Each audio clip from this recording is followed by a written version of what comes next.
Hi friends, మీరు Vizag surrounding ఏరియాలో మంచి individual house, duplex house, group house, apartment ఫ్లాట్లు తీసుకోవాలని అనుకుంటున్నారా? లేదంటే మీ ఫ్రెండ్స్ అండ్ ఫ్యామిలీ ఆ విధంగా ఆలోచనలో ఉన్నారా? మరికెందుకు ఆలస్యం, వారికి ఇప్పుడే షేర్ చేయవలసిందిగా లేదా సమాచారం ఇవ్వాల్సిందిగా కోరుకుంటాను.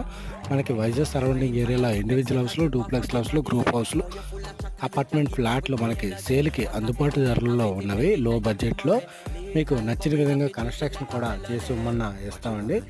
ఈ హౌస్ డీటెయిల్స్కి వస్తే 94 గజాల ఈస్ట్ ఫేసింగ్ డూప్లెక్స్ హౌస్ అండి. ఇది 60 లక్షలు పడుతుంది పెందుర్తి ఏరియాలో. ఇవే కాకుండా మీకు నచ్చిన విధంగా కన్స్ట్రక్షన్ కూడా చేసి ఇవ్వమన్నా ఇస్తామండి. కూడా ఫ్లాట్స్ అయితే మీకు వైజాగ్, విజయనగరం, శ్రీకాకుళం, తగరపల్లి, ఆనందపురం, భీమిలి, భోగపురం, కాపులప్పాడ, కొత్తవలస, పెందుర్తి అన్ని ఏరియాలో వైజాగ్, విజయనగరం, శ్రీకాకుళం ఏరియాలో కూడా ఫ్లాట్స్, గంధ మొక్కల ఫ్లాట్స్ ఇన్స్టాల్మెంట్ పద్ధతిలో ఉన్నవి. మీ ఫ్రెండ్స్ అండ్ ఫ్యామిలీ ఏమైనా కావాలనుకుంటే షేర్ చేయవలసిందిగా కోరుకుంటున్నాను. Thank you for watching.